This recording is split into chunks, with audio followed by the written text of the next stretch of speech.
வணக்கம் 90s electrician and plumber. நாம் இன்றைக்கி என்ன வீடியோ பற்றி பார்க்க போகிறோம்னு பார்த்தீங்கன்னா, வால் மவுண்ட் கிளாஸெட்டுக்கு பைப் லைன் வந்து ஃபிட் பண்ண போகிறோம். அதாவது பார்த்தீங்கன்னா, வாலில் போகிற பாயிண்ட் எல்லாமே போட்டு முடிச்சிட்டோம். அதாவது ஃப்ளோரிங் லெவல் தெரிஞ்சிக்கிறதுக்காக நம்ம வந்து அந்த ஒரு வேலையை மட்டும் பெண்டிங் விட்டுட்டு போயிருந்தோம். இப்போ ஃப்ளோரிங் பார்த்தீங்கன்னா, டைல்ஸ் ஒட்டுற மாதிரி எல்லாமே மட்டம் கட்டி ரெடி பண்ணிட்டாங்க. நமக்கு ஒரு மட்டம் கொடுத்துட்டாங்க, டைல்ஸோட ஃபினிஷிங் லெவல் மட்டும்.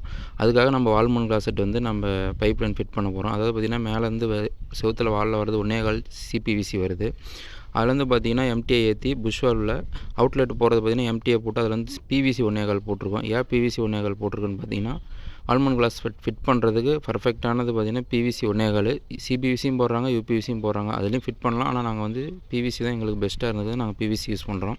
அதேமாதிரியோட புஷ் வால்வோட தரையிலேருந்து நம்ம பைப் லைன் காடி எடுத்து போடும்போது 4 அடியில் நீங்கள் போட்டுக்கலாம். 4 அடியில் போட்டுட்டு நீங்கள் டைல்ஸ் ஒட்டினதுக்கப்புறம் பார்த்தீங்கன்னா ஃபினிஷிங் லெவல் 42 இன்ச்சு, அதாவது 42 இன்ச்சு வரும்.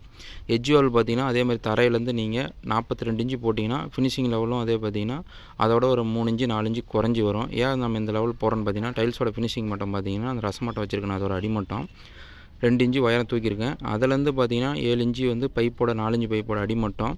அதுலேருந்து 1.25 பைப் பார்த்தீங்கன்னா 5.25 இன்ச்சு. ஒவ்வொரு கிளாஸெட்டுக்கும் இது வந்து வேறுபடும். நீங்கள் வந்து தரையிலேருந்து ஃபினிஷிங் லெவல்லேருந்து மார்க் பண்ணுற அந்த மெஷர்மெண்ட்டை நீங்கள் எடுத்துங்க. 4 இன்ச்சோட மட்டத்தை எடுத்துங்க. 1.25 பைப் நீங்கள் உங்களுக்கு வாங்கி கொடுக்குற டாய்லெட் லெவலை வச்சு நீங்கள் ஃபிட் பண்ணிக்கோங்க. இதே மாதிரி இந்த கிளாஸெட்டோட ஒர்க் 2 பாத்ரூமுக்குமே பைப் லைன் ஃபிட் பண்ணிவிட்டு நம்ம வந்து கிளாஸெட் எல்லாத்துக்குமே வச்சு பார்த்து கலவை பேக் பண்ணிவிட்டு வந்துவிட்டோம். ஏன்னான்னு பார்த்தீங்கன்னா, கலவை பேக் பண்ணாமன்ட்டு ஆடி அது கொஞ்சம் மாறுற மாதிரி வரும். அதேமாதிரி எட்ஜ் வால் கட்டுறதுக்கான மார்க்கிங் நம்ம பண்ணி கொடுத்துட்டு வந்துட்டோம். அடுத்த வீடியோவில் நான் ஃபுல் கிளாஸெட் ஃபிட் பண்ணுற வீடியோ போடுறேன்.